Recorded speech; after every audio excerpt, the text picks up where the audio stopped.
మర్రి చెట్టుపై దెయ్యం. బాటసారులు ఇద్దరూ కలిసి ప్రయాణం చేస్తున్నారు. వారు మార్గమధ్యంలో కలిశారు. ఒకడు కృష్ణుడు. అతని పినతల్లి పెట్టే కష్టాలు భరించలేక ఏదైనా పని చేసుకుని పట్టణంలో జీవిద్దామని వెళ్తున్నాడు. అతని తండ్రి వెంకట్రత్నం. అతనికి మొట్టమొదటి భార్య అనసూయ వలన కృష్ణుడు జన్మించాడు. పక్క ఊరిలో గల ధనవంతుడు కుమార్తె వెంకట్రత్నమునకు మనసిచ్చింది. పైకి చెప్పలేకపోయింది. తండ్రి ఏవో సంబంధాలు చూడసాగాడు.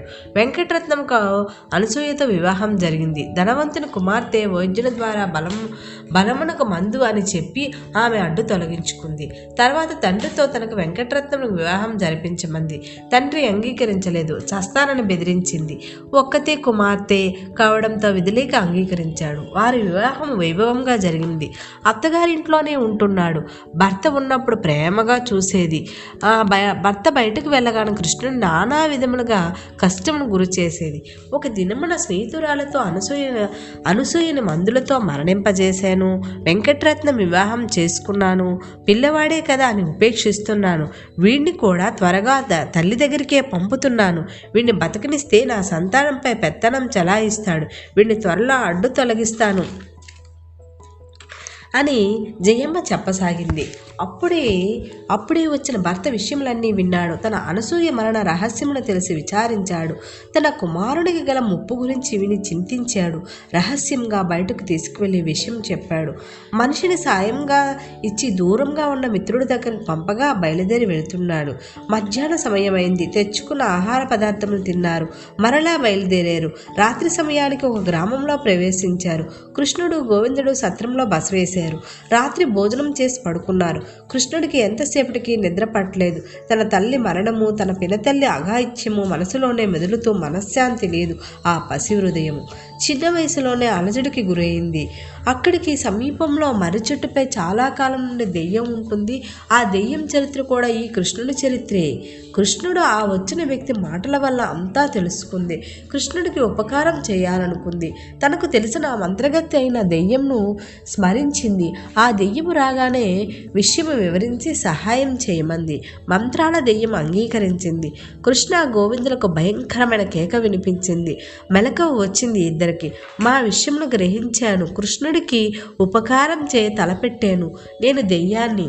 నేను అదృశ్యంగా ఉండి సహాయం చేస్తాను. వెనక్కి తిరగండి. కృష్ణుడిని ఇంటి వద్దకు తీసుకువెళ్ళు అంది.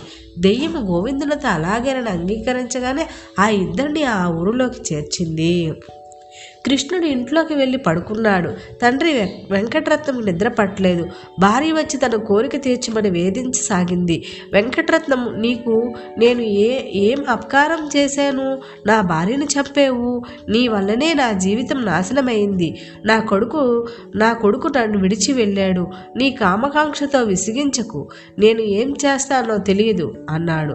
అప్పుడు అతని భార్యతో, దెయ్యము నన్ను పినతల్లి హింసించటం వల్ల మరణించి దెయ్యంగా మారితిని. దీని సంగతి నేను చూసుకుంటానంది.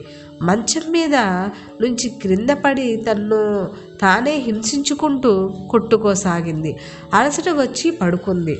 తెల్లవారగానే దెయ్యము ఆవహించగా తండ్రిని కొట్ట ప్రారంభించింది. ఎంతగా బ్రతిమలాడినా వెంటపడి కొట్టింది. తండ్రి పారిపోయి కొందరు మనుషులతో వచ్చి దానిని ఒక గదిలో వేసి బంధించాడు.